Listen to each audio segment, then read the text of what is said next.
Can you see my screen? Yes, you have 10 minutes, please. Okay. Good morning, everyone. My name is Emre Aşkın, and I am from the Department of Software Engineering at Fırat University in Turkey.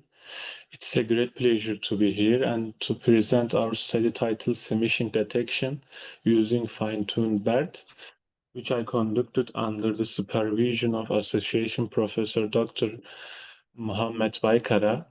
Our main goal is in this work was to develop an effective deep learning model for detecting SMS-based phishing attacks, also known as smishing. We achieved this by fine-tuning pre-trained BERT model and evaluating its performance on a specialized smishing dataset. Let me start with a brief introduction. Smishing, short for SMS phishing, is a type of cyber attack where attackers send fraudulent text messages to trick users into sharing sensitive information, such as passwords, bank details, or credit card numbers. Unlike traditional phishing emails, smishing messages are short, informal, and often sent from numbers that look legitimate. They might impersonate banks, delivery companies, or government agencies. According to recent studies, 48% of phishing attacks now target mobile devices, and 42% of users click on malicious URLs directly from their smartphones. This shows how vulnerable users are, especially considering that on small screens, users often can't see full URLs or security indicators. With the increasing use of mobile devices, smishing has become one of the fastest growing threats in cybersecurity. Traditional systems for detecting malicious SMSs typically rely on keyword matching, rule-based filters, or regular expression. While these methods are simple and fast, they fail to adapt to new unseen attack patterns. For example, if an attacker writes "be at ink" instead of bank or replace characters with symbols, traditional filters often fail. Moreover, SMS texts are short and highly informal, which makes natural language analysis much harder. That's why we need a context-aware model, one that doesn't just count words but actually understand their meaning in context. This is where BERT or bidirectional encoder representation from transformers becomes highly effective. Before developing our model, we analyzed previous studies in this field. Researchers have tried several approaches, including both machine learning and deep learning methods. For instance, where might all use TF-IDF with random forest and achieved 99.2% accuracy. Mahmoud et al. Proposed a CNN Biguru hybrid model with 99.8 accuracy. Goravi et al. Combined BERT with rule-based features and reached 99.63% accuracy. However, none of these studies fine-tuned the BERT-based model directly on the smishing dataset we used. Therefore, our study is to the best of our knowledge, the first to fine-tune BERT specifically for smishing detection, and it achieved 99.82% accuracy, which slightly outperforms previous methods. Now let's move on to our methodology. Our approach follows four main stages: data processing, data splitting, fine-tuning the BERT model, evaluation. We used the SMS phishing dataset published on Mendeley data, which originally contained three classes: ham, spam, and smishing. Since our goal was to specifically detect smishing, we removed the spam samples, leaving a binary classification problem: smishing versus non-smishing. After cleaning, we obtained 638 smishing and 4,844 non-smishing messages. In the pre-processing step, we performed removal of duplicates and missing entries. Conversion of all text to lowercase, label encoding 0 for non-smishing and 1 for smishing, no stemming or lemmatization was used to preserve the natural SMS format. We wanted the model to learn the real structure of SMS language, including abbreviations and informal expressions. For fine-tuning, we use the BERT-based uncased model. You can see the main hyperparameter values displayed in table on the slide. As shown, we trained the model with a learning rate 2 times 10 power of -5, a batch size of 16, and a maximum sequence length of 128 tokens for a total of 3 epochs using the AidenV optimizer. The training was performed on an NVIDIA RTX 3050 GPU with mixed precision, which significantly reduced the training time while maintaining high accuracy. In the first experiment, we used a traditional 18-20 train test split to evaluate the model's generalization ability. Out of 1,093 test samples, the model correctly classified 1,091, resulting in 99.82% accuracy. Even more importantly, the model produced no false positives, which means it never misclassified a legitimate message as a smishing attack. A crucial feature for real-world application, where false alarms can frustrate users. In the second experiment, we used five-fold cross-validation to ensure stability and reliability. Each subset of data was used once for testing and 4 times for training. Across all folds, the model achieved an average accuracy of 99.73% with precision recall and F1 score, all above 0.98. This confirms that the model is both consistent and robust. Here we can see the confusion matrices from both experiments. In both cases, the number of false positives and false negatives is extremely low. This demonstrates that our fine-tuned BERT model can reliably distinguish between genuine and malicious SMS message, even though the dataset is relatively small. Our findings show that fine-tuning BERT is highly effective for this kind of short, unstructured, and informal text data. Even with a modest dataset size, BERT's contextual embeddings capture the subtle differences in sentence meaning that simple models cannot.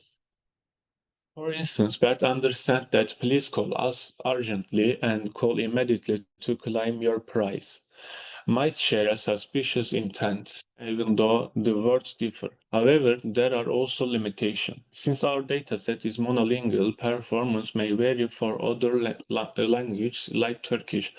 More data diversity could further improve generalization. Still, the results are promising enough to suggest real-world deployment in SMS filtering systems.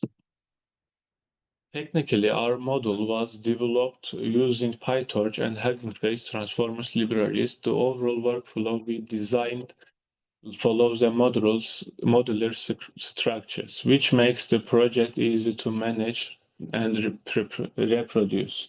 In simple terms, the process starts with data processing, where the raw SMS messages are cleaned and prepared. Next, the BERT model is fine-tuned on this data using mixed precision training to speed up computation while maintaining accuracy. After training, the model is evaluated using standard metrics such as accuracy, precision, recall, and F1 score.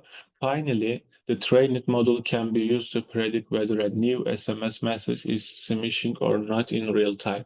This modular pipeline ensures that each stage from preprocessing to prediction can be easily updated or extended in future research. To illustrate how the model works in practice, if we input a message like congratulations, you have won a 1,000 gift card, click here to claim. The model confidently classified it as smishing with over 99% probability. If we input a normal message like, hey, are we still meeting at 7 tonight? It predicts non-smishing as expected. This shows how the model can help automatically filter dangerous messages on smartphones or within telecom networks.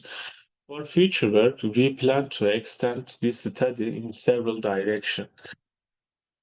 Multilingual adaptation to include Turkish and English messages. Comparison with other transformers models such as Robert Distelbert and XLMR. Explainable AI integration using Sharp or Lime to visualize which words trigger emission classification.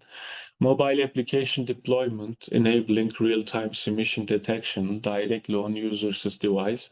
These steps will make the system more interoperable, practical, and user-friendly. To conclude, we presented a BERT-based deep learning model for detecting semisis message by fine-tuning a pre-trained transformer on a specialized dataset. We issued up a 99.82% accuracy with no false positives. Our results confirm that contextual embeddings like BERT can capture subtle semantic differences. In short, informal SMS text outperforming both traditional machine learning and hybrid deep learning models. Ultimately, this study contributes to cybersecurity and NLP research and demonstrates how transformer-based models can effectively mitigate mobile phishing threats. Thank you for very much for your attention.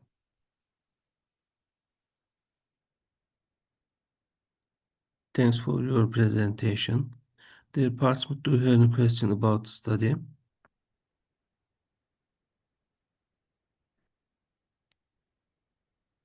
Okay, no question. You can start your second presentation. Okay.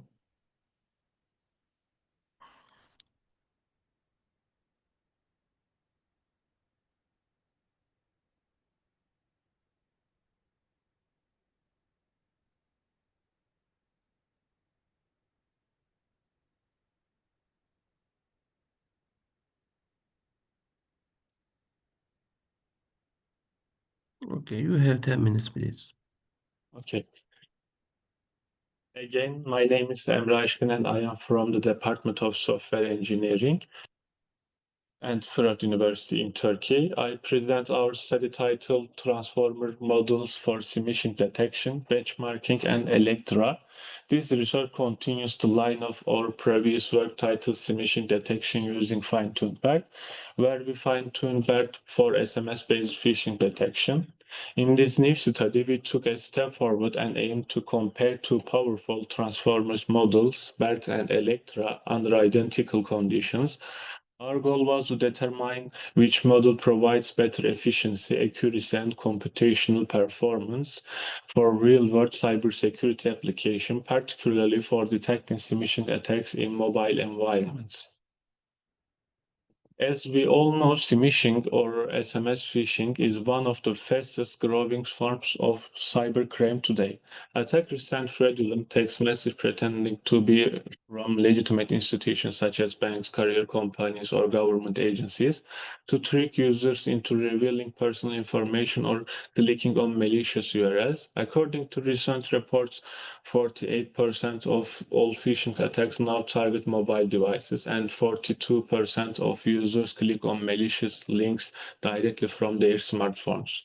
This happens because on small screens, whereas are often truncated and users can't easily verify the source. Traditional rule-based or keyword-based filters are no longer sufficient. This is why we need context-aware systems that can understand the true meaning and intent behind a message, and that's exactly what transformer-based NLP models such as BERT and Electra allow us to do. They don't just look at words, they learn how words relate to each other in context, making them ideal for understanding short, informal SMS text used in submission. The main objectives of our study were fourfold. First, we wanted to conduct a fair benchmark between BERT and Electra, training both models on the same submission dataset with identical preprocessing, hyperparameters, and hardware settings. Second, we aimed to analyze their architectural differences, specifically the mascot language modeling mechanism in BERT versus the replaced token detection mechanism in Electra, and how this impacts performance and training efficiency. Third, we compared their accuracy, training speed, and resource consumption in a controlled experimental environment. Finally, we wanted to provide practical insights for deploying transformers-based models in mobile cybersecurity systems, such as real-time SMS filtering tools. In a sense, our building question was simple. Can a lighter, faster model like Electra match BERT's accuracy while being more computational efficient? Before moving to our experiment, let me briefly summarize the transformers architecture, which forms the foundation of both models. Transformers are built on the concept of self-attention, a mechanism that allows the model to learn relationships between all words in a sentence simultaneously, unlike traditional RNNs or LSTMs that process text sequentially. Transformers can understand contextual dependencies across the entire sequence at once. This means they can grasp long-range relationships and subtle semantics even in short or unstructured text. Both BERT and Electra are encoder-only transformers, meaning they focus on understanding rather than generating text. However, they differ fundamentally in their training strategies, which directly affect their speed and efficiency, as I will explain next. BERT reads every word in both directions, left and right, giving it a full understanding of sentences context. It's a pre-training with two main objectives. First, masked language modeling. The model randomly hides some words in the text and learns to predict them from the surrounding context. Second, next sentence predictions. It learns to determine whether two given sentences follow each other logically. This approach makes BERT extremely powerful for understanding language nuances. In our study, we fine-tuned the BERT-based uncased model specifically for smishing detection, where the goal was to classify each SMS message as smishing or non-smishing. We added a binary classification layer on top of the BERT encoder to adapt it to our task. Electra, on the other hand, introduced a more efficient pre-training concept called replaced token detection. Instead of masking words like bad, Electra's generator replaces some words with alternatives, and a discriminator learns to identify whether each token is real or replaced. This means that Electra learns from every token in the input, while BERT only learns from the masked ones. As a result, Electra converges faster, needs less training time, and requires fewer computational resources, all while maintaining similar accuracy. In our experiments, we fine-tuned the Electra small discriminator model using the exact same training settings as BERT, ensuring a completely fair comparison. For this comparison, we used the SMS phishing dataset published by Mishra and Sony in 2023. It's a widely recognized benchmark dataset for smishing detection text. For our study, the dataset includes two main categories, non-smishing message and smishing message containing fraudulent or malicious content. We first removed missing and duplicate entries, then converted all text to lowercase. Finally, we applied an 1820 stratified train test split, ensuring both models have exactly the same distribution of data. This setup allowed us to evaluate their performance under identical and unbiased conditions. Both models were trained using PyTorch and Hugging Face transformers following identical training configuration. You can see main hyperparameter values on the slide. We use a learning rate of 1 times 10 power of minus 5, a maximum sequence length of 128, and batch size of 16 and 32, running experiments at 5, 10, and 15 epochs. The Edenware optimizer was used with cross entropy loss, and training took place on a system with an NVIDIA RTX 3050 GPU. All experiments used mixed precision training to reduce time without sacrificing accuracy.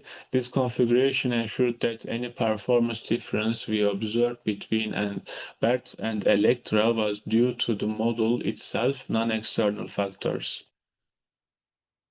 Let's start by looking at the BERT results. Across all settings, BERT achieved extremely high accuracy between 99.73% and 99.91%. However, as we increase the number of epochs, training time grew significantly without a notable improvement in accuracy. For example, with a batch size of 16 and 15 epochs, training lasted over 13 minutes, comparatively to only 4 minutes to 5 epochs. This shows that BERT reached its peaks performance early, and further training only increases computational cost. So while BERT is powerful and accurate, it can also be computationally heavy, especially for large-scale or real-time systems. Now let's examine Electra. Despite being a smaller and a lighter model, Electra achieves almost identical accuracy between 99.63% and 99.82%. The key difference lies in training efficiency. Electra completed the same task 3 to 4 times faster than BERT. For instance, with base size 16 and 5 epochs, Electra finished training in about 1 minute compared to BERT's 4.5 minutes. Even at higher epochs, Electra's total training time never exceeded 3 minutes, making it significantly faster and more energy efficient. In practical terms, this means Electra can deliver top-tier performance even on mid-range hardware. When we put models side by side, the difference becomes clear. Accuracy, nearly identical, but achieved around 99.82%, while Electra reached 99.73%. Speed, Electra was consistently 3 to 4 faster. Efficiency, Electra used favor resources and convert earlier during training. In other words, if your goal is a maximum accuracy and you have sufficient computing power, that is a great choice. But if you need a fast, efficient, and deployable solution, especially for mobile cybersecurity or edge device, Electra offers a remarkable balance between accuracy and efficiency. Of course, like any research, our study has some limitation. First, the data set we use is limited to English and language SMS message. Therefore, the results might not fully generalize to other language like Turkish or multilingual dataset.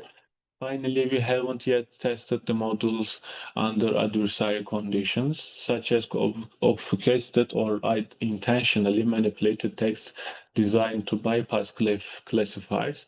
These are important areas for future research as simulation tactics evolve continuously. Looking at our future work focuses on expanding and improving the system in several ways. Multilingual datasets. We plan to include both Turkish and English SMS message to test cross-lingual robustness. Hybrid architectures, combining transformers model with CNN layers to change local pattern. Explainable AI, using Sharp and Lime to visualize which words or phrases most influence the model's decision. For model comparison and quantization to Optimized for mobile deployment with minimal accuracy loss, real-world evaluation, integrating the model into a live telecom environment to test detection in real user traffic. Our ultimate goal is to create a lightweight, interpretable, and multilingual emission detection systems that can operate efficiently on real mobile devices. To summarize of our findings, Bottom-backed and Electra achieved over 99% accuracy in submission detection. However, Electra achieved comparable performance with significantly less training time and computational demand. This makes Electra particularly suitable for real-time or resource-constrained environments, such as mobile devices or IoT systems, where speed and efficiency matter most. Our study demonstrates that transformer-based NLP models are powerful and reliable tools for cybersecurity, capable of understanding the semantics of even short, informal SMS messages. In practice, these models can play a vital role in reducing mobile phishing threats and protecting users' personal information in real-world communication systems. That brings me to the end of my presentation. Thank you all very much for your attention. Thanks for your presentations. Did participants do you have any question about the second study?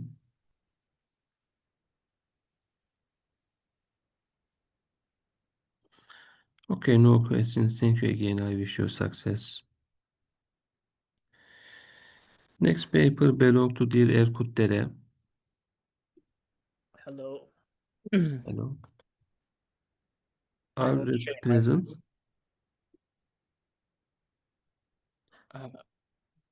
screen.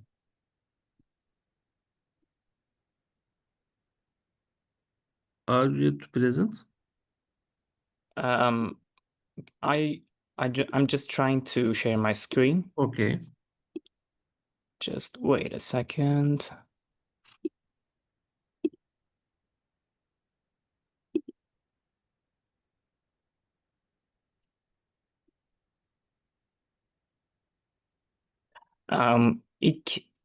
I should give a permission to the Zoom app, so I will leave the meeting and I will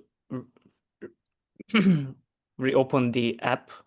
So sorry. Okay. I will wait you 1 minute. Okay.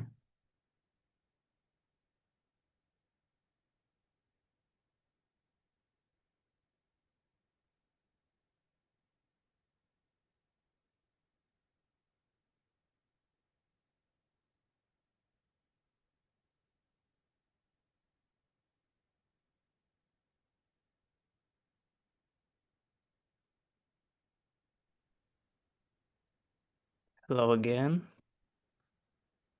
Hello. Okay.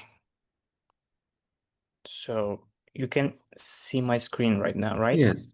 You have 10 minutes, please. Okay. So I will.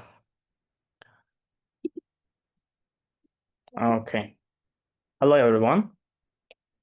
My name is Akute, and today I will be presenting our work titled Hybrid Volcanic Eruption and Migrating Bird Optimization, or WEMBO. And this study was conducted together with Mithat Uysal and Aynur Uysal from Doğuş University's Software Engineering Department. And in this talk, I will explain the motivation behind the hybrid model, how the algorithm works, and how it performs on well-known benchmark functions. Meta-heuristic optimization algorithms are widely used to solve complex nonlinear and multimodal problems. However, most algorithms struggle with balancing exploration and exploitation. I mean, too much exploration slows convergence, too much exploitation causes premature convergence. Wemo has strong exploration ability but lacks direction, while MBO has structured exploitation but can get stuck easily. Our motivation was to combine the strength of both approaches and achieve more balanced and robust optimizer. So let's look at the WEMO first. WEMO is a volcanic eruption metaheuristic optimization models eruption events where poor solutions perform large jumps in random directions. This introduces strong global exploration. The eruption energy gradually decays, which helps the algorithm shift from broad exploration to more focused search over time. This mechanism helps escape local minima and explore new areas of the search space. MBO, on the other hand, migration bird optimization, is based on leader-follower dynamics in bird flocks. The leader periodically rotates to avoid fatigue, and each follower updates its position based on the leader and its immediate neighbor. This creates coordinated, structured exploitation and improves local refinement. However, MBO alone can get stuck in local optima, especially on multimodal functions. So let's look at our hybrid WEMBO framework. WEMBO integrates both stages into a single hybrid framework. The population is split into two groups, one guided by WEMO for exploration and the other following MBO dynamics for exploitation. Additionally, we use adaptive switching. There's a two-part of it, and the first part, if no improvement is seen, a high energy eruption is triggered. The second one is if diversity becomes too low, new random solutions are injected. This ensures that the algorithm maintains the diversity and avoids stagnation. To evaluate the performance, we tested WEMBO on 5 standard benchmark functions, which are sphere, rastering, Ackley, Rosenberg, and Schwiefel. All functions were optimized in 30 dimensions. Each algorithm was run independently 30 times for statistical reliability, and we compared WEMBO with MBO, PSO, and genetic algorithm, and we report metrics such as best value, mean, standard deviation, and runtime. Let's look at them one by one. On the sphere 1 function, which is unimodal and convex, PSO performs the best. WEMBO is slightly worse in absolute values, but remains competitive, especially in runtime. This result is expected because Sphere is a simple landscape where exploitation-based methods like PSO have an advantage. On the highly multimodal rastering function, WEMBO performs significantly better than MBO on both accuracy and stability. Although PSO and genetic algorithms achieve slightly lower averages, WEMBO demonstrates a stronger robustness by avoiding premature convergence. This shows that the hybrid design handles rugged search spaces more effectively. For the Ackley function, PSO again achieves the best results.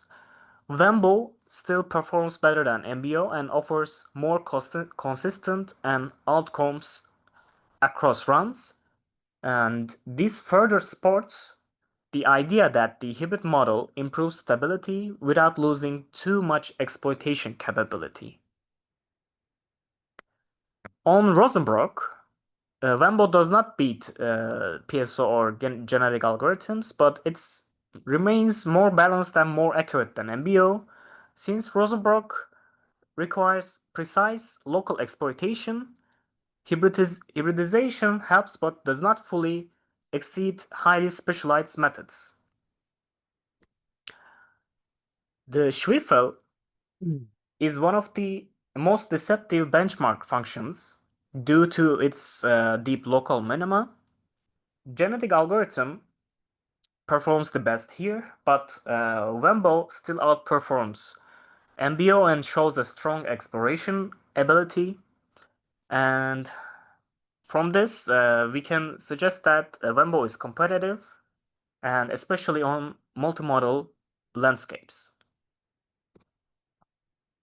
So, to validate the results, we performed Mann-Whitney U-tests comparing Wembo with other algorithms. The p-values shows that Wembo significantly outperforms MBO across all functions. Against PSO and generic algorithms, the significance varies by function, which aligns with the characteristics we observed. This confirms that the performance improvements are statistically meaningful.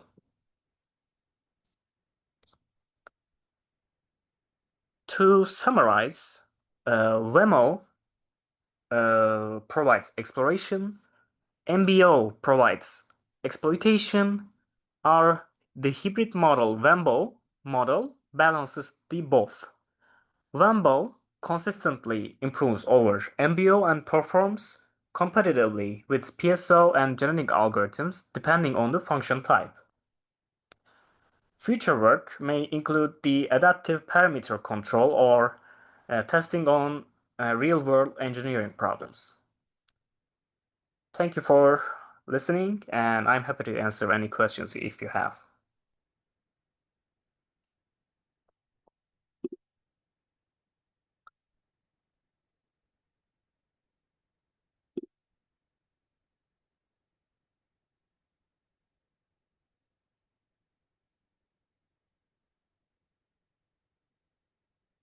Thanks for your presentation. Thank They you. pass me to any question about the study.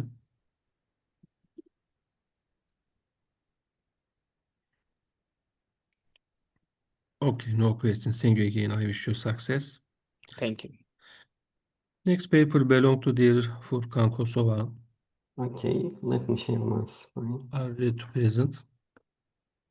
Can you hear me? Yes, Okay, let me share my screen. I'm sorry. please.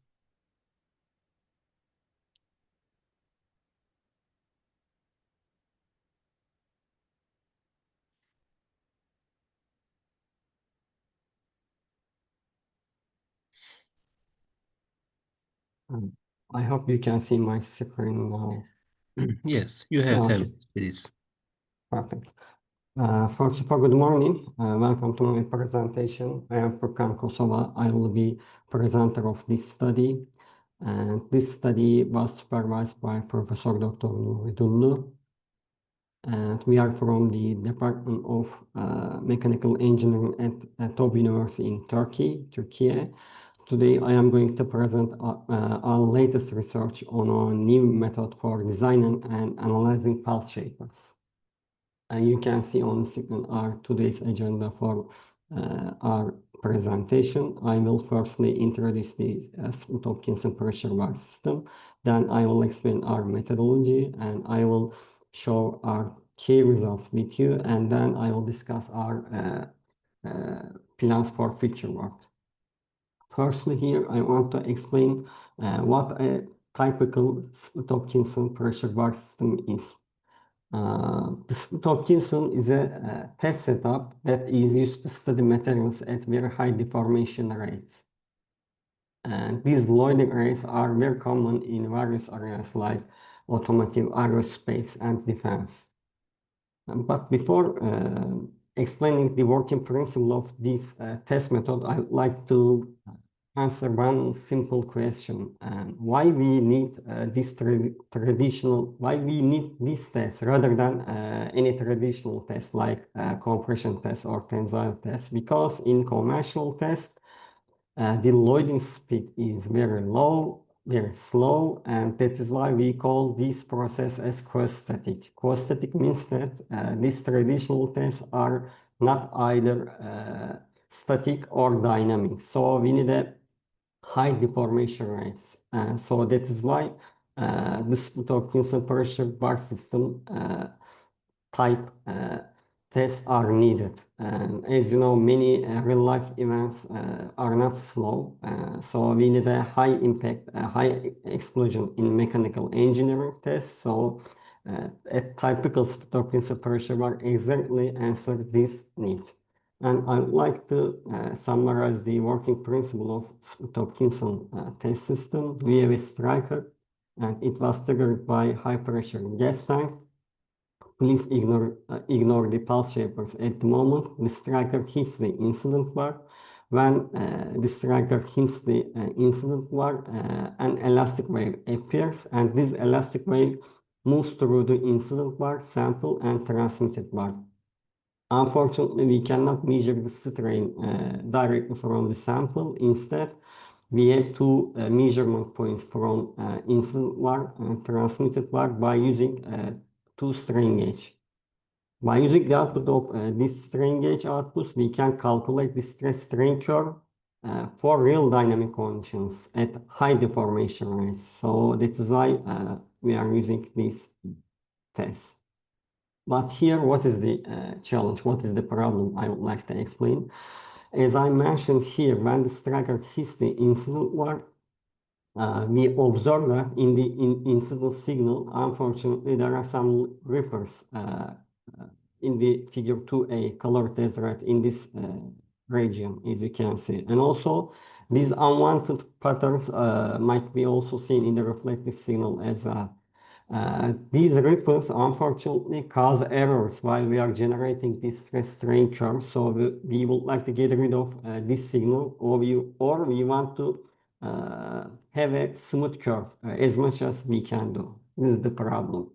And when we check the past studies in the literature, we have seen that pulse shapers are the common solution for this issue. And if you have a look at the table 1, you will see that researchers so far prefer different materials like aluminum, iron, rubber, stainless steel, etc., composite. And those are different materials used for pulse shaper material.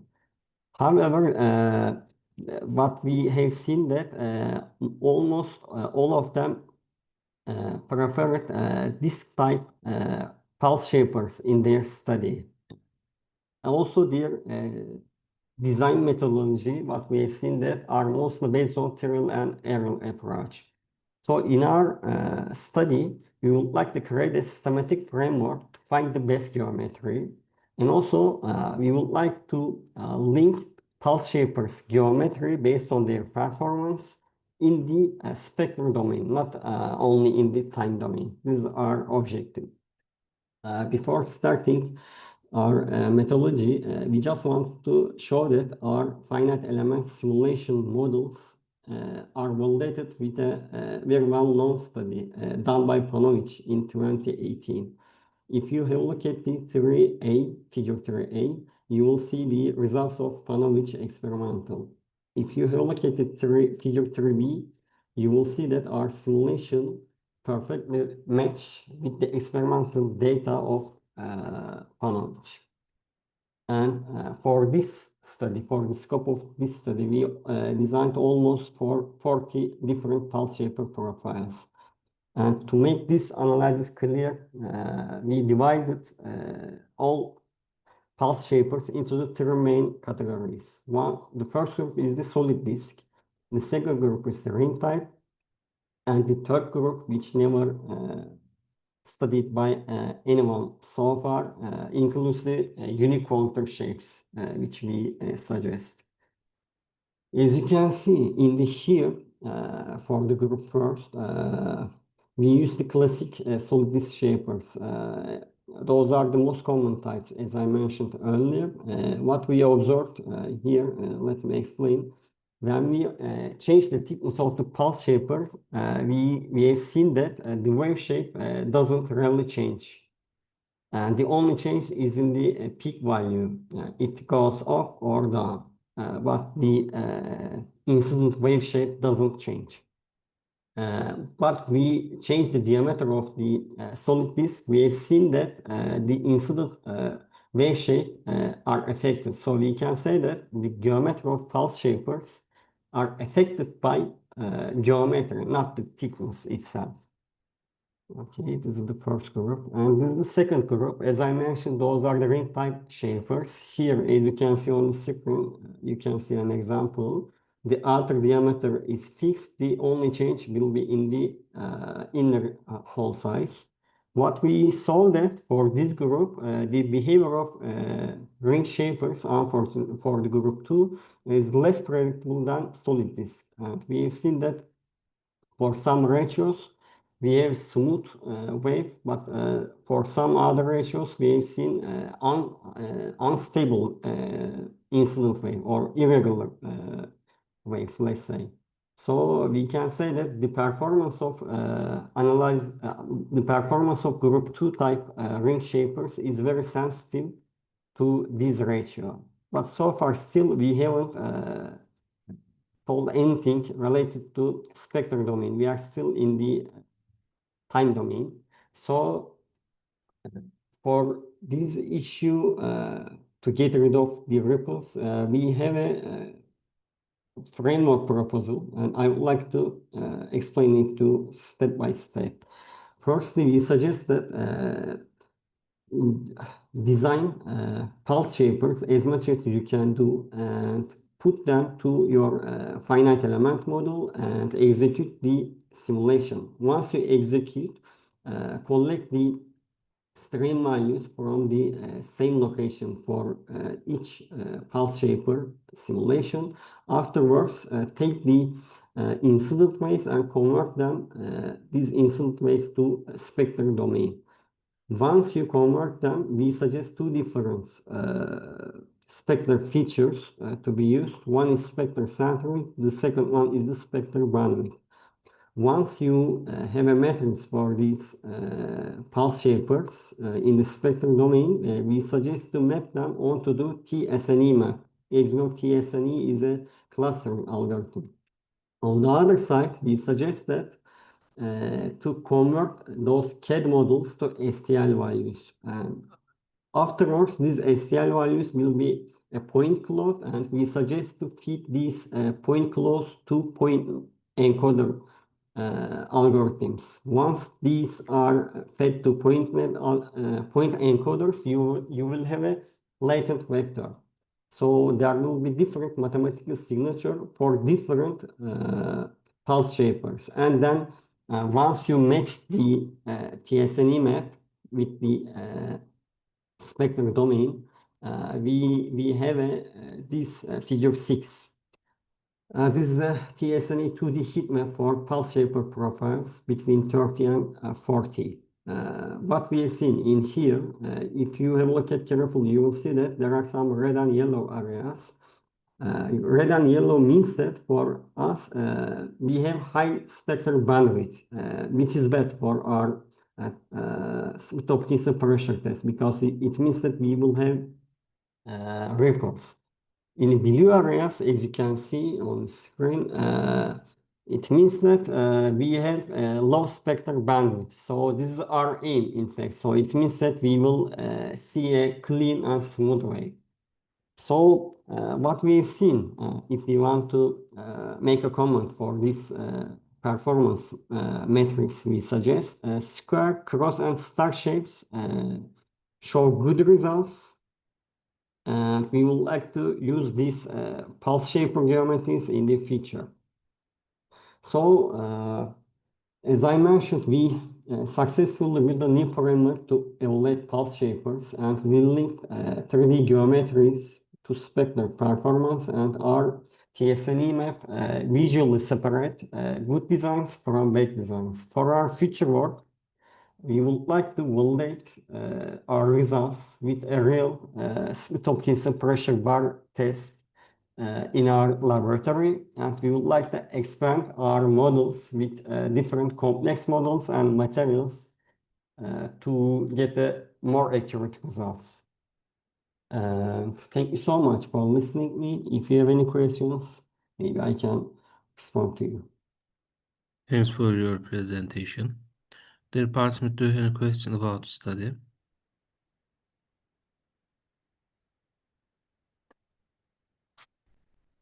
Okay, no questions. Thank you again. I wish you success. Thank you so much.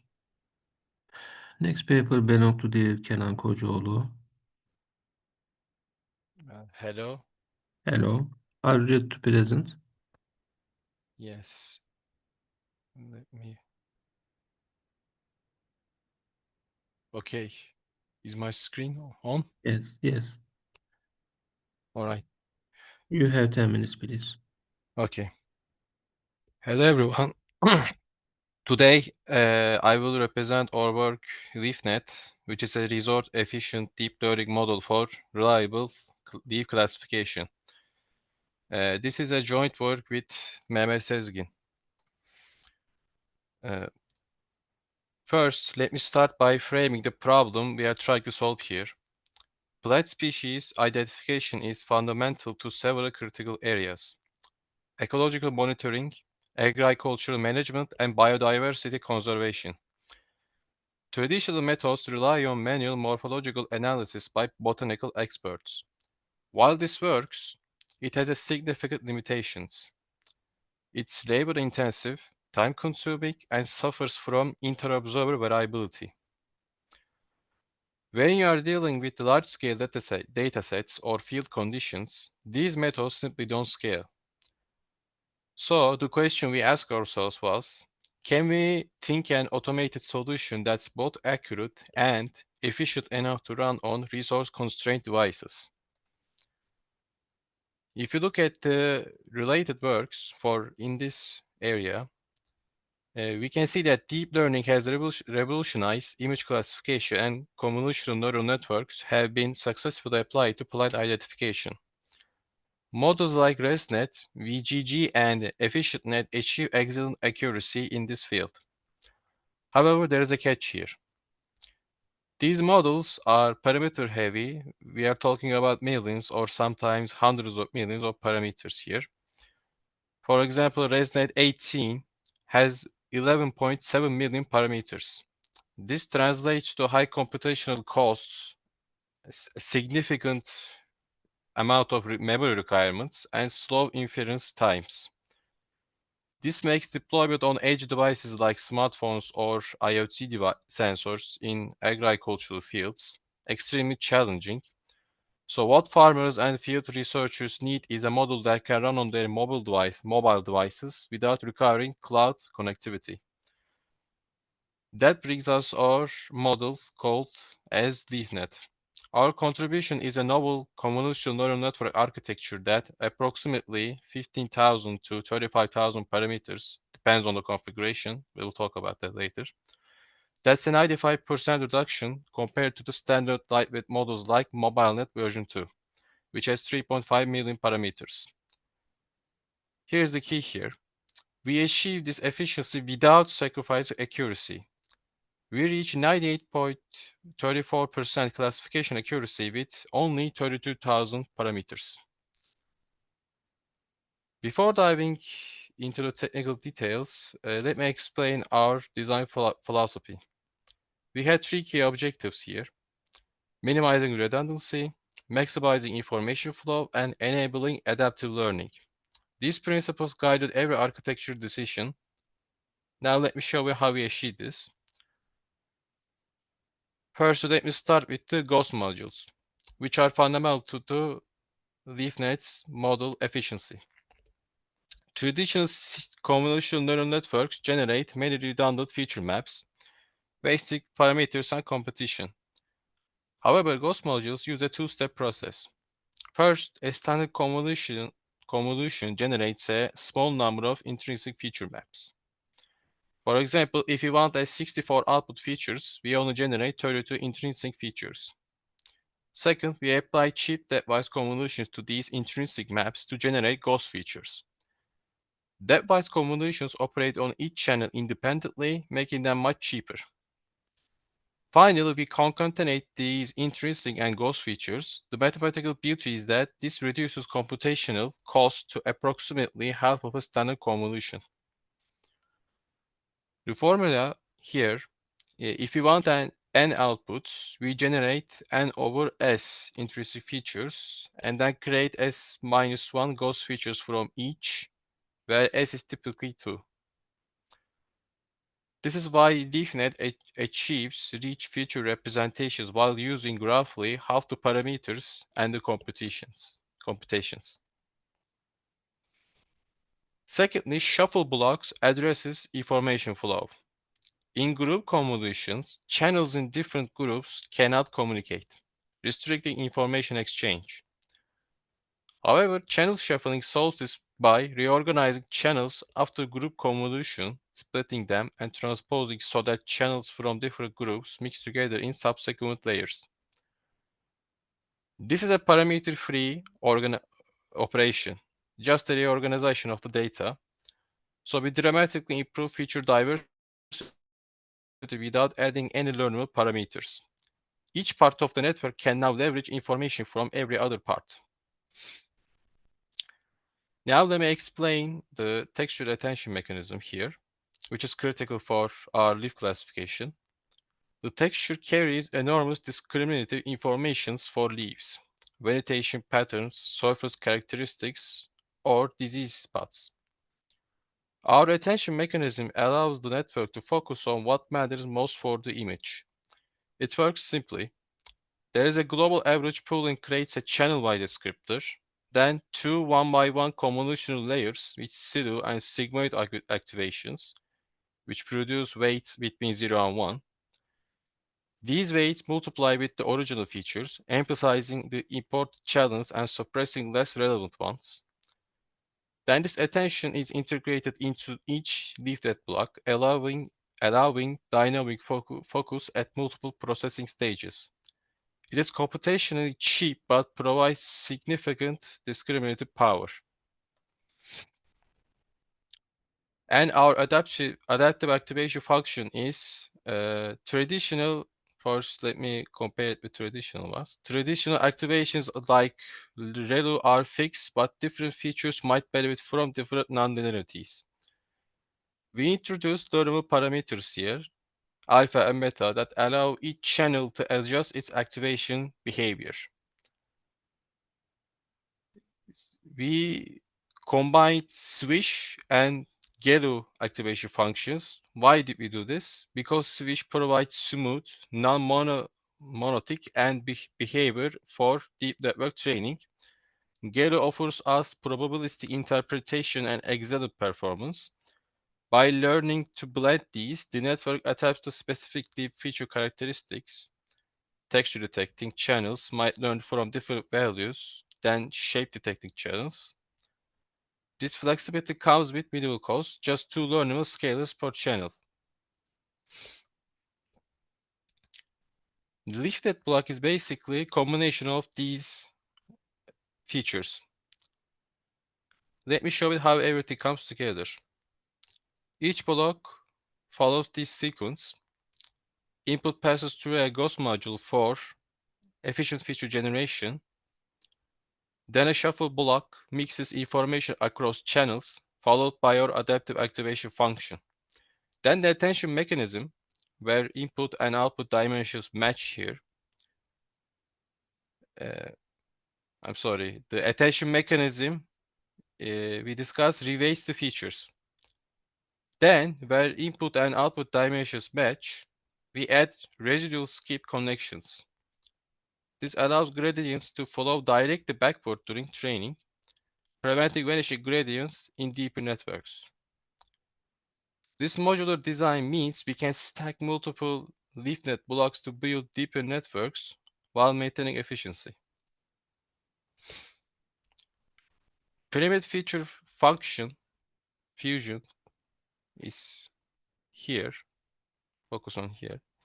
The multi-scale feature pyramid is one of the most important innovations for our plant classification. The challenge here is leaves have features at multiple scales. Fine vanishing patterns and disease spots at the detail level, overall shape and global patterns at the coarse level. Early convolutional neural networks layers learn low-level features at high resolution. Deep layers learn semantic features at low resolution. We need both for accurate leaf classification. Our pyramid extracts from 3 stages. X1 at 56 by 56 with 16 channels captures fine texture details. X2 stage at 28 by 28 with 32 channels captures local patterns, and X3 at 14 by 14 with 64 channels captures global structure. Then we upsample X2 and X3 to match X1 resolution, concatenate all three, then use a one-by-one convolution to fuse them. This ensures our final classification information from the entire hierarchy, fine details alongside the global structure. This is powerful for distinguishing similar diseases where subtle texture changes are only the cue. The complete flow is, firstly, we have an input which is 224 by 224 RGB leaf image. Then we have a stem block here, which is a 3 by 3 convolution with stride 2, reduces to 112 by 112 with 16 channels. Batch normalization and stereo activation provide initial features. Then there is a stage 1, leaflet blocks at 112 by 112, then max pooling to 56 by 56. The output here is 16 channels with high resolution details. The second stage is leaflet blocks expand to 32 channels, max pooling to 28 by 28, and we have an output that for mid-level features. Stage 3 is leaflet blocks expand to 64 channels at 28 by 28, max pooling to 14 by 14. The output here is high-level semantics. Then leaf feature pyramid uses X1, X2, and X3 into a 64 channel 56 by 56 feature map combining all scales. Lastly, classifier layer is basically adaptive average pooling to 1 by 1, flattening to 64 dimensional vector, 24% dropout, and then linear outputting to 38 class probabilities. The base channel parameter controls our network bit, creating our three configurations with 15K, 23K, and 32K parameters. For our experiments, we use the plant village dataset, which contains approximately 53,000 leaf images across 38 different classes, including various plant species and disease conditions. There was a challenge for this dataset. It was imbalanced. So we had some classes had many more samples than the other ones. For example, the orange one. It has a very less images than the other ones. To address this, we implemented a balanced leaf dataset class that applies more extensive data augmentation to underrepresented classes, things like random rotation, flips, color jitter, and affine transformations. We split the data 16, 20, 20 for training, validation, and testing, respectively, and used a weighted random sampler during training to further mitigate class imbalance. The model was trained for 50 epochs using ADMW optimizer with cosine annealing warm restarts for learning rate scheduling. We evaluated three configurations of LeafNet. LeafNet 3, our best configuration with 32,000 parameters, achieved 98.34% accuracy with a 0.90 recall, 0.98 precision, and 0.98 F1 score. The average area under curve was 0.9998, indicating excellent discriminative power. When we compare against standard models, let's look at the trade-offs. MobileNet V2 achieves 98.85 accuracy but uses 3.5 million parameters. EfficientNet V0 reaches 98.73 with 5.3 million parameters. ResNet 18 gets 99.56% accuracy but needs 11.7 million parameters. But if you look at the LeafNet 3 comes within 0.5 to 1.2% of these models by using 100 times fewer parameters. And in terms of the inference time, we are competitive or faster, which is 1.01 milliseconds compared to the 1.41 or 1.77 milliseconds for the larger models. This efficiency-accuracy trade-off makes LeafNet ideal for real-world deployment on resource-constrained devices. Now let me show you the visualizations that give insight into the model's performance. First, our confusion metric shows strong diagonal elements, indicating correct classifications across all 38 classes. There is a minimal confusion between classes. The training and validation curves demonstrate that our model generalizes well. You can see that we successfully avoided overfitting through our dropout layers and early stop mechanism despite the dataset imbalance. And finally, we have sample predictions showing the model correctly classifying the various leaf diseases and healthy samples across different plant species, from apple scab to tomato bacteria spot to healthy strawberry leaves. To summarize our key achievements, we achieved 98.34% accuracy with only 32,000 parameters. That is a 95% parameter reduction compared to the lightweight alternatives, while maintaining comparable accuracy. Our inference time is just over 1 millisecond, making real-time classification feasible on mobile devices. The model demonstrates robust performance across 38 classes, even with dataset imbalances. But the most importantly, this makes automated plant disease detection accessible to farmers and agricultural specialists who may not have access to high-end computing resources. The practical implications of this work extend beyond just technical metrics. For farmers and agricultural specialists, LeafNet provides an accessible tool for early plant disease detection. Early detection can significantly reduce crop losses and minimize pesticide usage, contributing to more sustainable agriculture. Because the model can run on smartphones or low-cost IoT devices, it can be deployed directly in the field where internet connectivity might be limited. A farmer can simply take a photo of a leaf and get an immediate diagnosis. This democratizes access to advanced agricultural technology, potentially benefiting smallholder farmers in developing regions who need it most. Looking ahead, we see several directions for our future work. We are exploring self-supervised pre-training strategies to further reduce the need for labeled data. We are also investigating hardware-aware optimization techniques to make the model work on even lower IoT devices. Additionally, we believe the architecture principles we develop could be applied to other fine-grained image classification tasks beyond plant disease detection.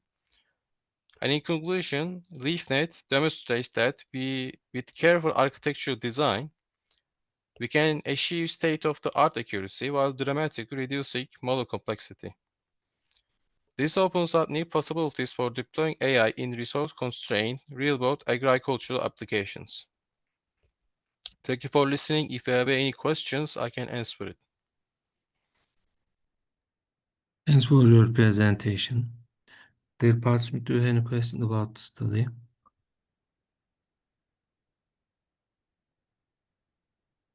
Okay, no questions. Thank you again. I wish you success. Thank you. Next paper belongs to dear Ulaş Akbulut. Hello, can you hear me? Hello, yes. Are you ready to present? Yeah, let me open. You can see it, I hope. Yes, we can see. Okay. We have 10 minutes, please. Thank you. Hello, my name is Ulaş Akbulut. I'm a mechatronics student at Istanbul Bilgi University, and today I will be presenting our study on Arabic handwritten digit recognition supervised by Yeşimenis.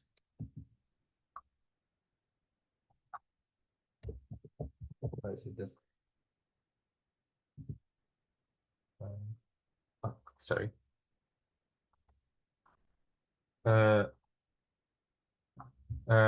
This will be our outline. First, I will be starting with what is handwritten digit recognition. Handwritten digit recognition is a process of identifying or recognizing digits in a handwritten form.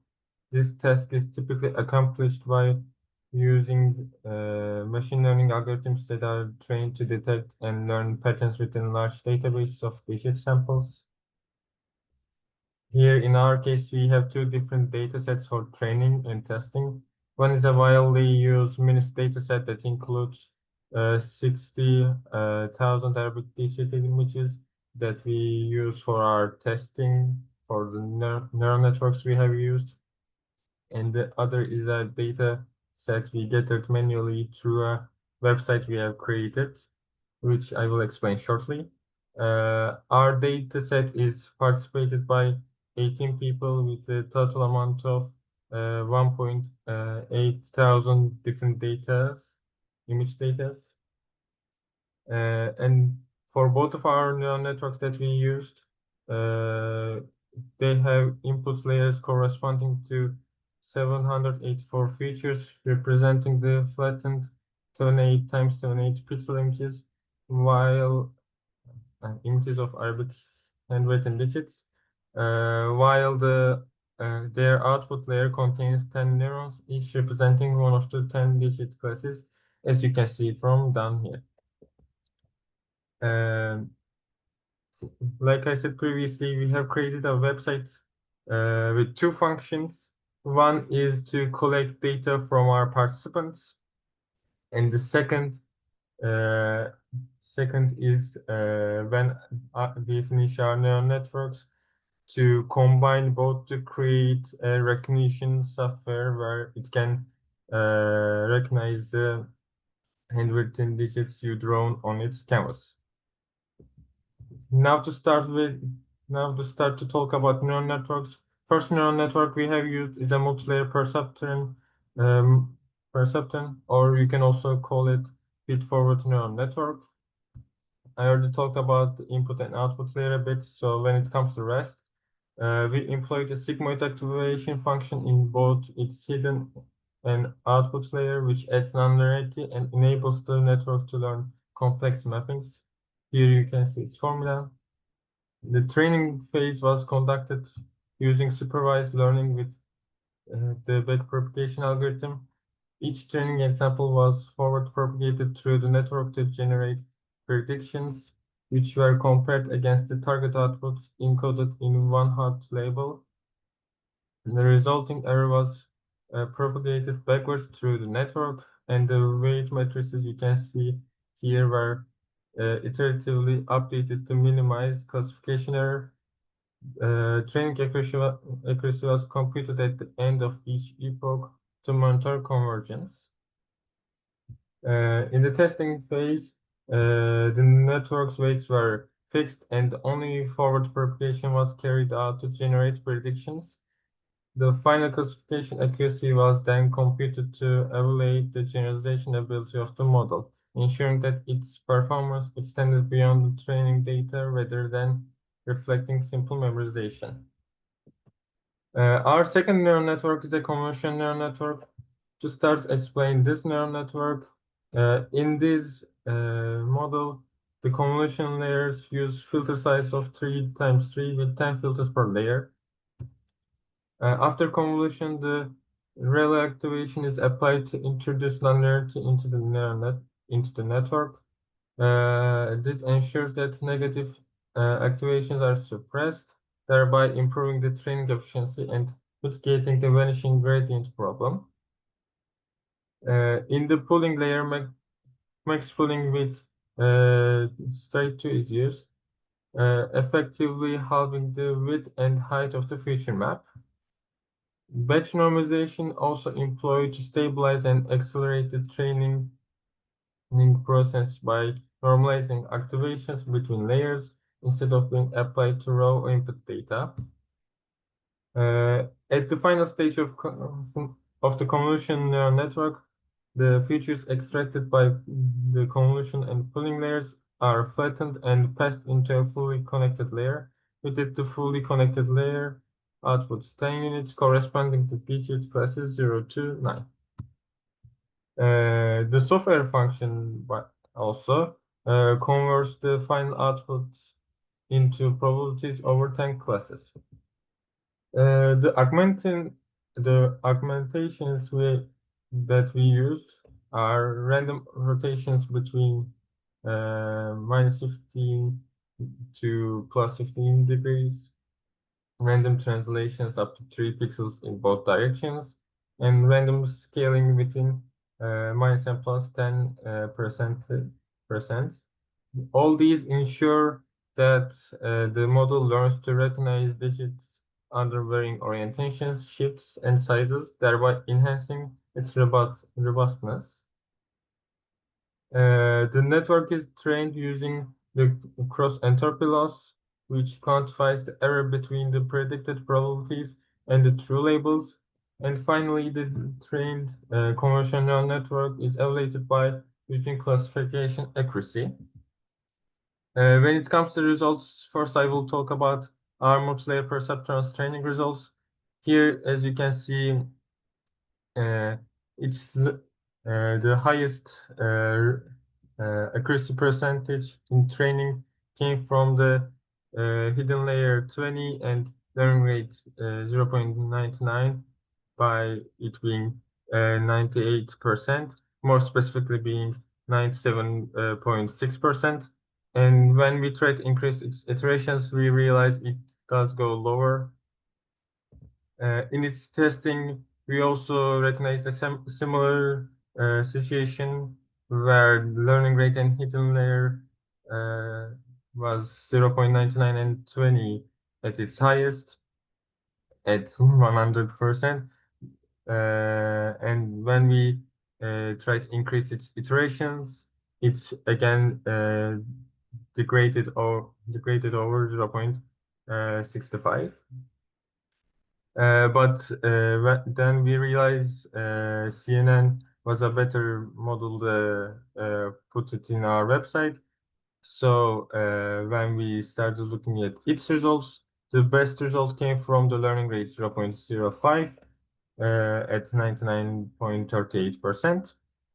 Again, when we try to increase its epoch, it decreased a bit. And after that, we combine our convolutional neural network with our website, and results came like this.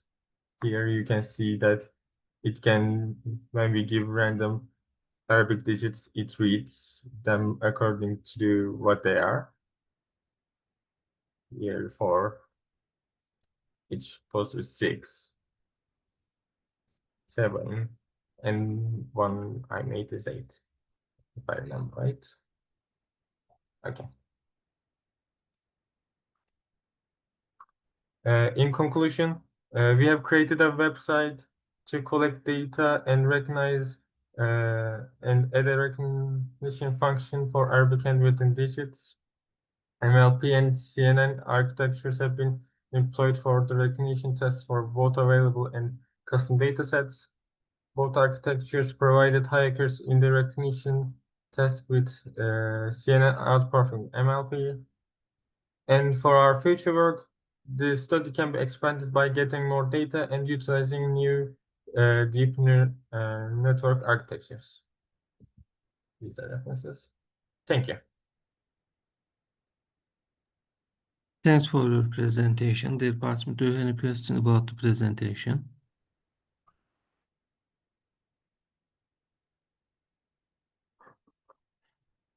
Okay, no questions. Thank you again. I wish you success. Thank you.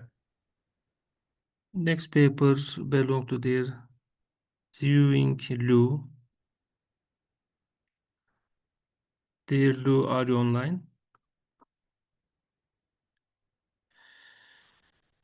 Next paper belong to dear Zihong Zhang.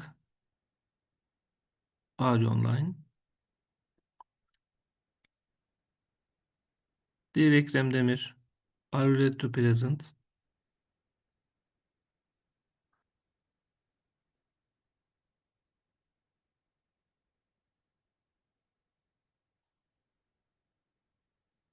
Dear Ekrem Demir, Can you hear me?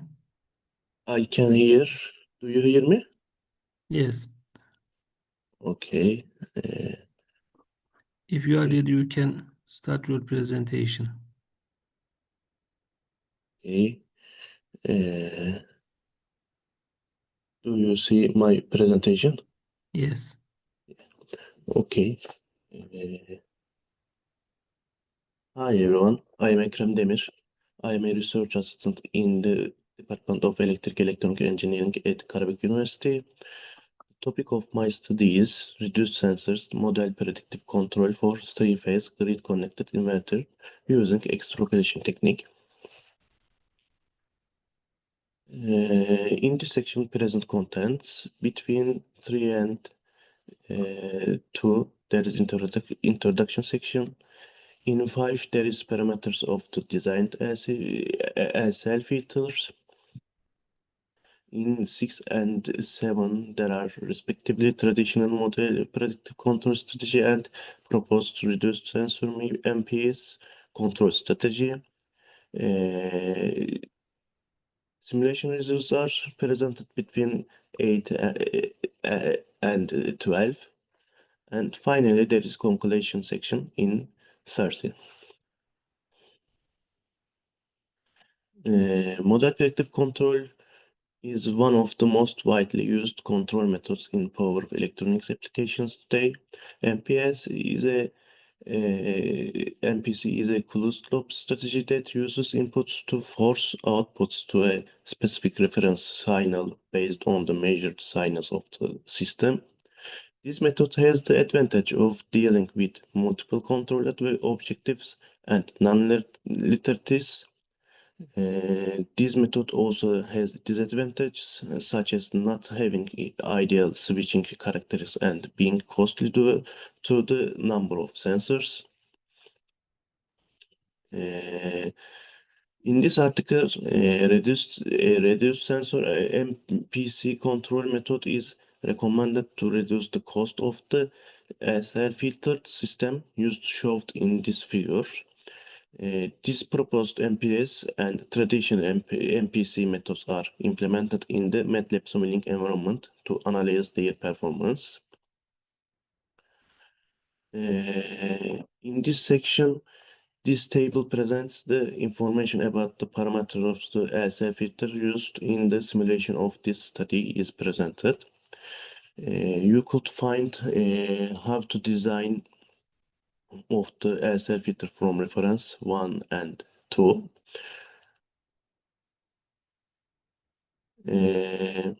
This section presents the design of traditional model predictive control strategy.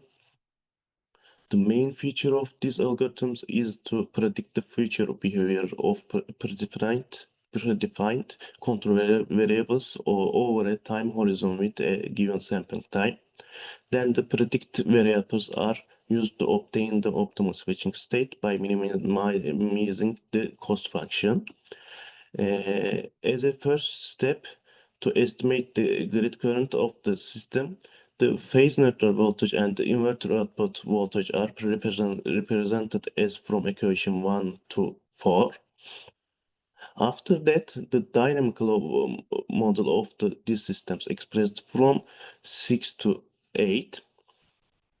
After that, with using the forward error equation, which is expressed 9, for all possible switching states, the discrete time model of the system obtained from 10 to 12. Finally, the cost function for each estimation is calculated using the 13. The calculated cost functions are compared among them, and the switching state that minimizes these functions is selected among them.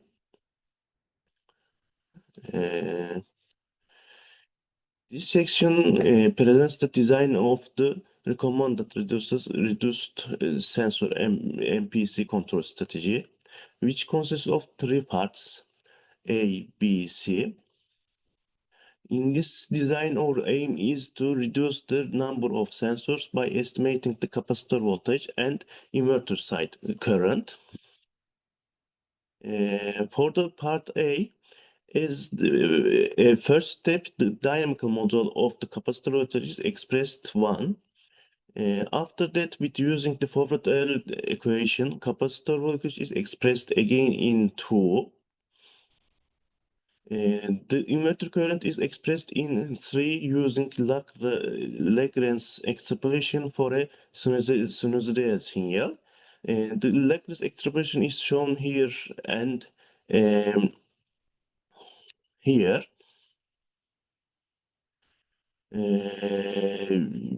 For the sake of simplicity, 3 is rewritten as for using 5 and 6.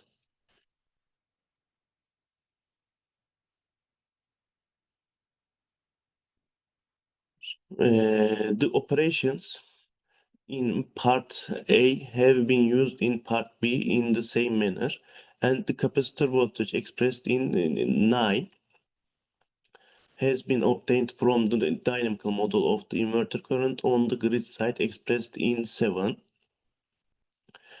4 and 9 are used to estimate the capacitor voltage and the inverter side current, which is shown respectively 14 and 15. Sorry, 13 and 15. Finally, the estimated grid current was obtained using estimated capacitor voltage, inverter side current. The cost function of the proposed method is chosen as 16. The design of the suggested control algorithm is tested by means of MATLAB Simulink. The traditional and the proposed reduced sensor MPC method are applied to the system for a fair comparison. A simulation study was conducted to evaluate the prediction accuracy and closed loop performance of this proposed method. This figure show the estimation of the inverter side current and capacitor voltage and their measurements. These figures demonstrate that estimation models defined in provide good side current and capacitor voltage. The proposed RMPC provides reasonable estimation and control performance under steady-state conditions. When the grid reference current is 10 ampere respectively, the steady state analysis result of the grid current is presented in this figure, and the fast Fourier transform results of the grid current, inverter current, and capacitor voltage are shown in table in this table. By applying the MPC and RMPC method to the system, based on the steady-state analysis, no significant discrepancy between the proposed method and traditional MPC strategy. The proposed method uses fewer measurements. However, the steady-state performance is not negatively affected. For the FFT results, this situation is quite normal because the number of sensors to be used to apply the RMPS method to the system is less than the classical MPS method. Grid side current, capacitor voltage, and inverter side currents are less likely to be ideal. The grid current, capacitor voltage, inverter side current, transient waveforms for the proposed RMPS method and the traditional MPS method are presented in these figures. For both strategies, transient waveforms looked good. The grid side current, inverter side current increased due to the step change, and capacitor voltage waveforms were unaffected. The setting time for grid side current to reach the reference current is given in this figure. In case the reference current change from 10 ampere to 15 ampere, The time for the desired current to reach the reference current is 1.1 millisecond for both strategies. According to simulation results, the transient characters of the proposed RMPS method were not negatively influenced. The comparison results between the proposed method and the traditional MPC approach are tabulated in this table in terms of transient time and THD of grid side current. The transient times for both techniques are the same, and the THD performance is better for the traditional MPC method. The phase plane alpha beta plots are presented in this figure. This figure presents the transit characters of the different closed loop mechanisms. The parametric robustness analyses were performed regarding filter parameter variations to investigate the parameter mismatch effects on the steady state performance.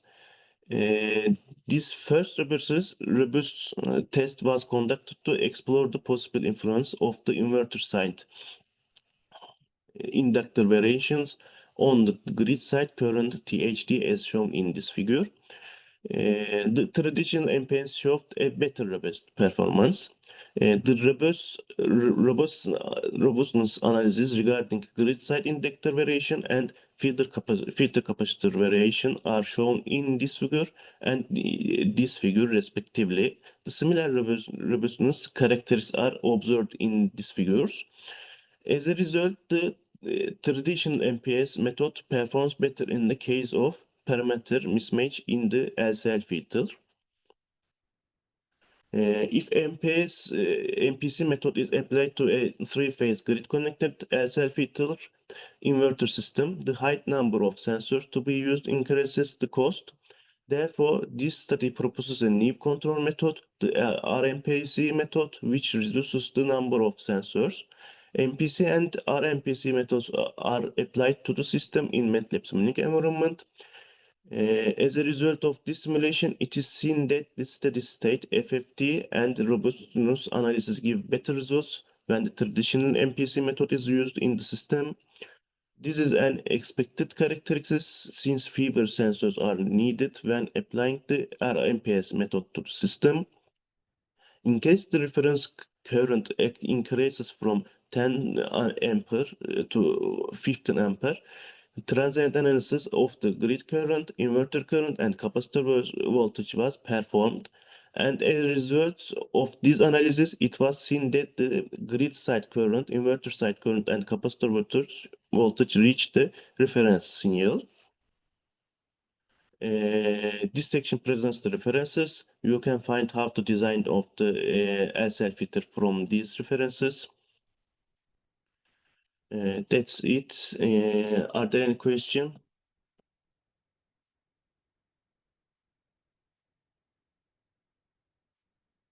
Thank you for listening.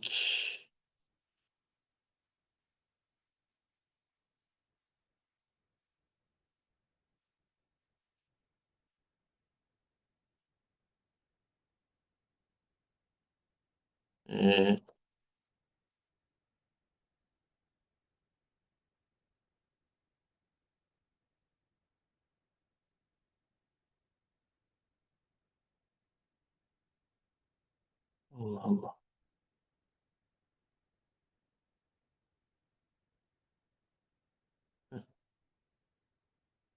Are there any questions?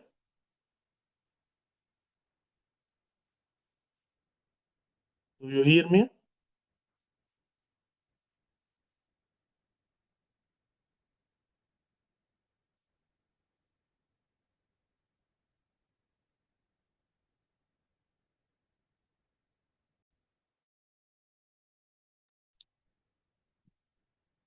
Dear Ekrem Demir, thank you for your presentation. Dear participant, do you have any question about the study?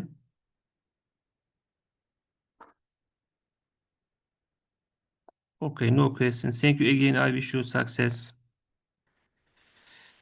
Next paper belong to dear Temiroğlu Modupeoğlu.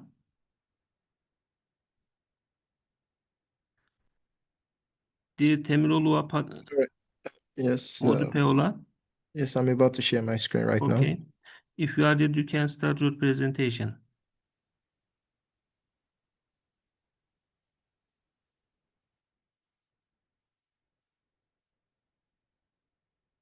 Can everybody see my screen?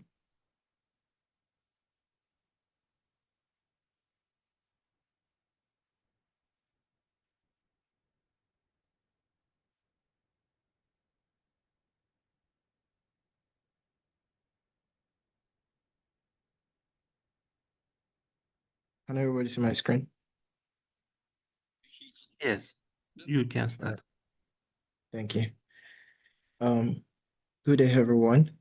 My name is Temiloluwa Oluwabukumi Mudupiola. This work was actually completed with collaboration with Victor Oluwashisi Adeji, Nassim Hamzat, Nabori Azza, and Hundeso Peter. And our focus is on the intersection between deepfake detection and cybersecurity governance, with the goal of proposing measurable indicators that helps nations assess the readiness to combat synthetic media threats. However, the deepfake synthetic images, audios, videos created through advanced deep learning technique, especially generative adversarial networks, the system replicates human appearance and voices with extreme high realism. In recent years, deepfake have evolved from simple entertainment tools into serious threat affecting digital trust, national security, forensic integrity, as well as media has become harder to distinguish from real content, and the main implication extend to evidence, administrability, misinformation campaign, political manipulation, online fraud, and identity abuse. Because of this, many research focused on computer vision techniques such as CNNs, RNN, capsule network, and frequency-based model to detect deepfake. However, despite rapid technical progress, deepfake detection is not yet integrated into national cybersecurity framework, like the Global Cybersecurity Index, which is the GCI, and the National Cybersecurity Index, which is the NCSI, created a major blind spot in global cyber readiness and our studies directly to address these challenges. Firstly, we need to understand that there are three major gaps in this study, which addresses the detection of model shows high accuracy on benchmark data set. They often fail in real-world environment, compression noise, new manipulation types, adversarial attacks, and significantly weaken performance. However, the most deepfake model lacks explainability, meaning we cannot easily justify the decision in forensic or legal context, and this limits their acceptance in courts like law enforcement and digital investigation. And thirdly, the global security indices do not include any metrics that evaluate a national ability to manage synthetic media threats. Countries may appear cyber secure on paper, yet unprepared for deepfake driven incidences. We can see this all around us, all over the world. And this has disconnected technology, forensic, and policies, representing core research gaps in our study for us to solve. However, one of the major objectives is to develop, and which our research has these 5 main objectives: to develop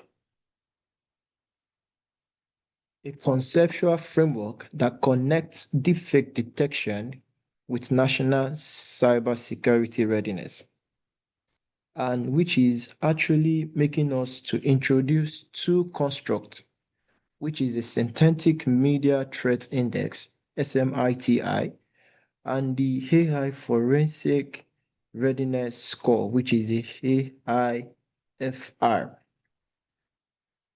And the third part of this objective is also for us to identify and review the technical progress in deepfake detection, including model architecture, data sets, and evaluation metrics, to examine the operational challenges such as the forensic adoption, explainability, and the adversary robustness. Also, to align the technical capability with existing cybersecurity indices so that the nation readiness will be measured more accurately, and so that with this study we can bridge between deep learning technology and cybersecurity governance. And the study was structured as a literature review covering different publications from 2015 to 2024. And the sources which were consulted were IEEE Explore, Science Direct, SpringLink, Scopus, and Web of Science. And the search criteria, which is a search term, also are the deepfake detection, computer vision, the GAN manipulation, cybersecurity index, and forensic. However, this structural approach allows us to be able to map processes involving 4 steps, synthesizing technical capability across detection model, translating this capability into operational forensic requirement. Thirdly is to align them with the national cybersecurity metrics of the GCI and the NCSI. However, our approach is for the major contribution for the synthetic media threat indices is to align within the national environment model robustness, generalization ability, and resistance to adversarial attacks, rate of deepfake proliferation, vulnerability of critical sectors. Majority of the sectors have different exposures to different complexity to media threat, and which this approach helps us to be able to focus on that. However, we do not need to forget the activity of the AI in this part, which is the AI forensic readiness score, which helps the existence of the legal framework, explainable AI requirements, digital framework workflow, institution capacity, and availability of secure data set. With the SMTI and the AIFR, which is the AI forensic readiness score, we can be able to transform the technical detection into measurable cybersecurity governance.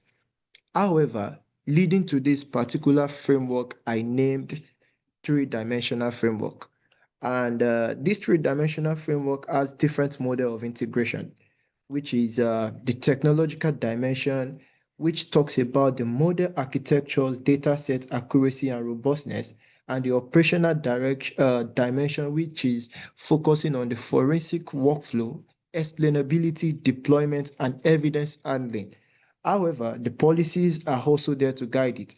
And the policies are the legal administrability, governance framework, and integration of the GSI and the NCSI. So I proceed to the results according to this conceptual framework. We talked about the CNNS and the RNNS performs a strongly on control data set, but fail to generalize across cultures, ethnicity, as we are all aware that we have different ethnicity all over the world, and with different countries, different challenge, and so we strongly to control the data set and aligning conditions and compression level. However, the second one is to address the vulnerability of adversarial attack, meaning small way to hide deepfake, abnormality, and bypass dictators. However, we proceed to actually find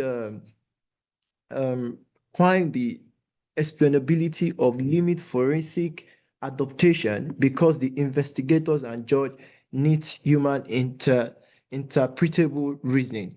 Out because we couldn't, we need to actually trust our process, and that is why we need the human interpretable reasoning. And data sets are dominated by the Western facial features, causing major reduction in performance for non-Western populations.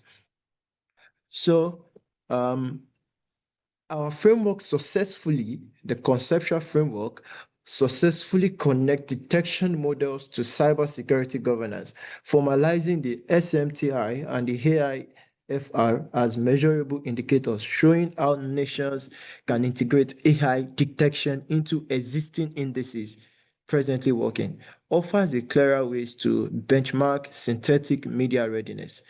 And one important outcome that SMTI can fit into the technical measure pillars of the GCI, while the AIFR, aligned with the legal measures, include the incident response and digital forensic within the NCSI. And this brings to the conclusion of our conceptual framework that deepfake pose a unique and growing threat to government, institutions, individuals. Traditional cybersecurity framework do not yet capture synthetic media risk, leaving a major readiness gap. However, we thought this helps us to focus more on the future aspect of this, the future aspect of this project that talks about the synthetic, that talks about the conducting empirical validation of SMTI and AIFR using real-world national data, expand detection models to multi-domain analysis, which includes the audio, the text, and the metadata, and develop more diverse, cultural, inclusive data sets, and also evaluate the legal and ethical implication of using AI in the forensic context. Integrate human oversight and explainable AI into forensic workflow. Ultimately, this research contributes to building a more secure, trustworthy, and resilient digital environment. Thank you.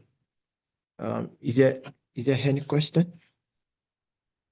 Thanks for your presentation. Dear participant, do you have any question about the study? Okay, no question. Thank you again. I wish you success. Thank you. Next paper belong to dear Nazım Ahmetzadeh Nubari Azar. Yes, I'm here. If you are ready, you can start your presentation while sharing your screen. Just give me a moment to share it.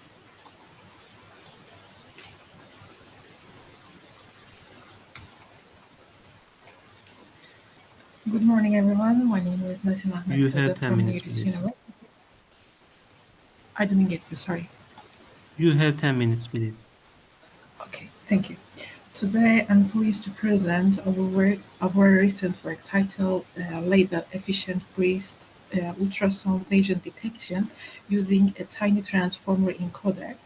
Our goal is to design a fast, accurate, and practical model for detecting breast lesion in ultrasound images, especially in settings with limited computing resources and limited label data. Breast cancer remains one of the most serious health problems affecting women worldwide. It starts when abnormal DNA changes cause cells to grow uncontrollably, eventually damaging surrounding tissues and organs. Globally, breast cancer is one of the leading causes of cancer-related death. Among women, it is also considered the second major cause of death in women, making early detection extremely important. However, diagnosing breast cancer manually from ultrasound images is challenging. These images often contain noise, artifacts, and unclear boundaries, and the interpretation depends heavily on the experience of the radiologist. This makes diagnosis time-consuming, subjective, and sometimes inconsistent. This motivates the need for automated and reliable deep learning tools to support early and accurate detection.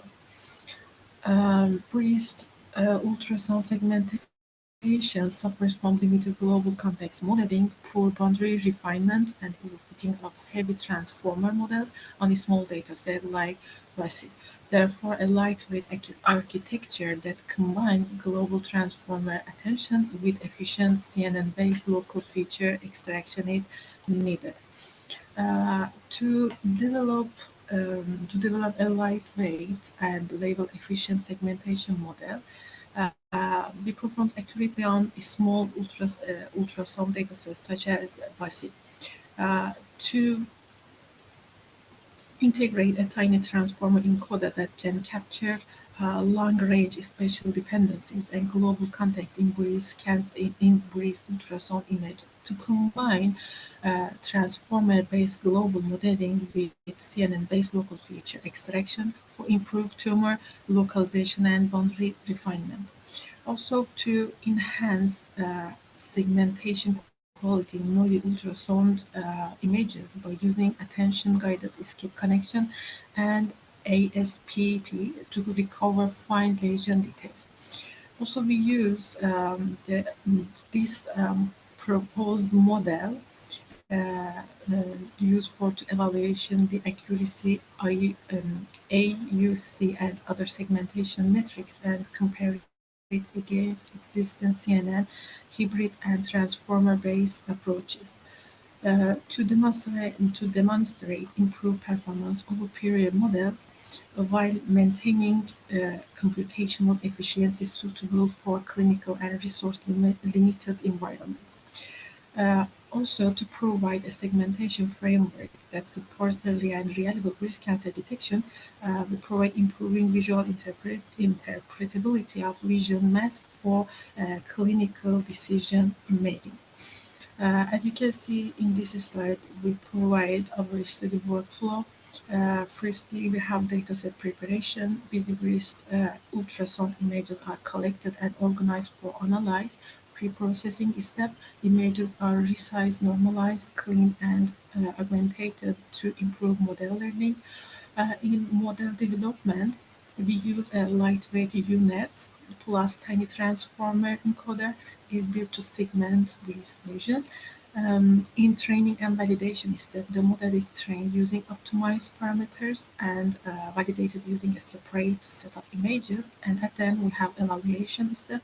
In this step, performance is measured using accuracy, AUC, and comparison with other models.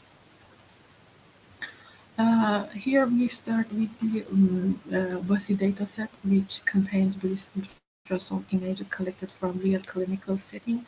The dataset includes 1,478 images from 600 patients, covering three categories: normal, benign, and malignant. Before training the model, we organize the images, check their quality, and separate them into training, validation, and testing set. This step is important because ultrasound images often contain noise, different shapes, and texture variations, so preparing the dataset properly ensures that the model can learn meaningful pattern. The goal of this stage is to create two clean and structured dataset that the model can use effectively for segmentation. As you can see in this slide, we are going to check the pre-processing step. After preparing the dataset, the next step is pre-processing. Ultrasound images usually contain noise, text label, and inconsistent brightness, so we apply several steps to make them suitable for training. First, we resize all images to a uniform size so the model receives constant input. Next, we normalize pixel values between 0 and 1, which helps the network train more efficiently. We also clean the images by removing slide text and ensuring a black background where needed. Finally, we apply data augmentation, such as rotation, shifting, zooming, and flipping to increase variety in training set. This is especially important because this dataset is small and augmentation helps prevent overfitting and improves the generalization. In the model development stage, we introduce TEBCS-net, our proposed segmentation network for breast ultrasound images. The aim of this model is to combine the strengths of both CNNs and transformers in a lightweight architecture. First, we use a patch embedding layer to break the image into small patches and convert them into a format suitable for the transformer.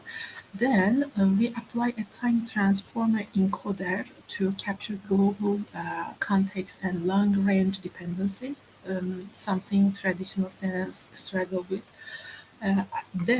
Following the decoder part based on UNet-style CNN structure, reconstruct the image and produces the final segmentation mask. We also integrate ASPP and attention-guided refinement to help the model better detect tumor boundaries, even in noisy ultrasound images.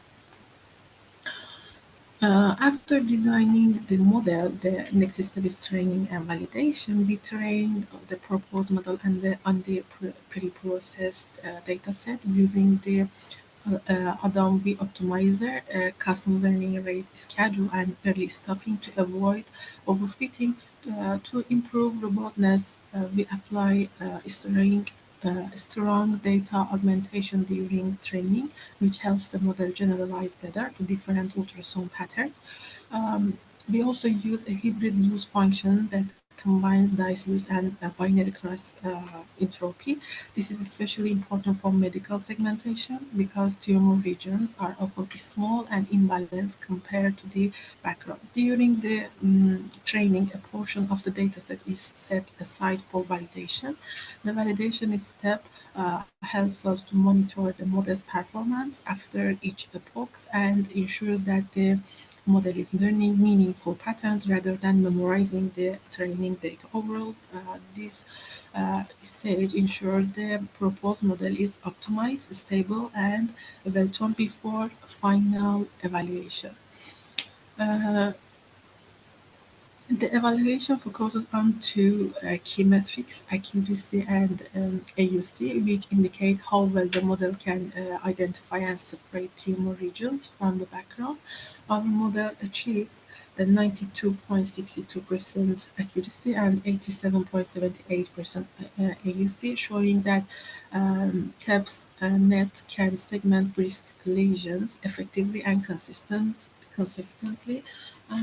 These results demonstrate strong pixel-level predictions and reliable discrimination between lesion and non-lesion areas. We also compare our proposed model with several existing models, including UNet++, CBAM UNet, TransUNet, MobileNet V2, and EfficientNet. Our proposed model outperforms all of them, achieving the highest accuracy and AUC, as you can see. This confirms that our lightweight transformer enhanced design provides a performance boost without requiring a heavy or computationally expensive architecture. In this table, we compare TEBCS net with several previous studies that use the same BUSI dataset. Our model achieves 92.62% accuracy, which is the highest among all listed methods. For example, you can compare the proposed model to VGG60, and our model is 11.51% higher. The performance of it is higher. And in comparing to ResNet 50, again, a 7.22%, you can find improvement. Compare it to the ResNet 50, 6.79% improvement. Compared to the Inception V3, which they achieved 81 percentage, and you can find 11.62% higher, an improvement. And also you can compare it with the feature extraction model, which they achieve 82.30%, 10.33% improvement. In comparison with DRS, 5.72% improvement. Decision tree, you can find 7.62 improvement, and in sample VCNN, again 4.82 higher performance. Overall, previous models have an average accuracy around 84 till 85%, while our model reaches 92.62%. Transformer encoder improved global context modeling, attention-guided escape connections, refined lesion boundaries, and lightweight design makes it suitable for real-time and low source clinical use. As a conclusion, this study presents a TBCS-NET, a lightweight transformer, enhanced unit design, especially for breast ultrasound lesion segmentation. Our goal was to address key limitations in existing models, such as limited global context modeling, heavy transformer architecture, and difficulties with boundary refinement in noisy ultrasound images. The proposed model successfully combined the strengths of CNNs for local detail extraction with a tiny transformer encoder for global context understanding. This balanced design allows the model to work effectively even with a small dataset like BUSI. With an accuracy of 92.62% and an AUC of 87.78%, the proposed model outperforms several well-known baseline models while remaining computationally efficient. This makes it a practical candidate for real-world clinical environments, especially in resource-limited settings. Overall, TEBCS-NET provides a promising step toward faster, more accurate, and more accessible for breast cancer screening tools, which using the ultrasound images. Thank you for listening and attention to my presentation. If you have any question, I can help.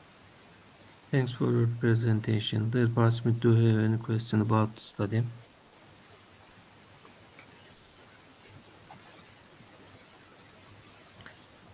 Okay, no questions. Thank you again. Thank you so much. I wish you success.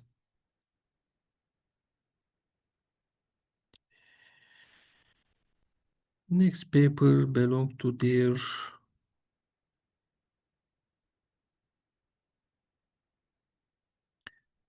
Zheng Su.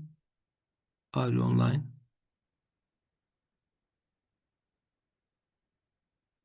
Maybe not online.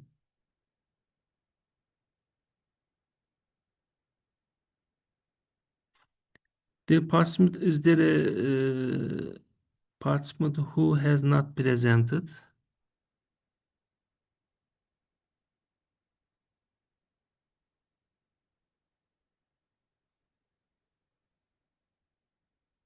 Is there a participant who has not presented? Okay.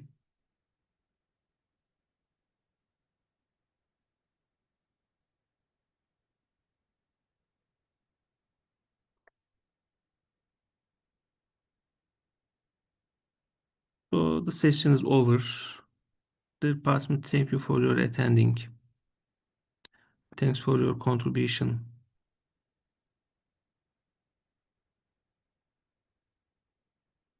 I wish all participants continued success. I would like to end this session. Have a good day. Good luck.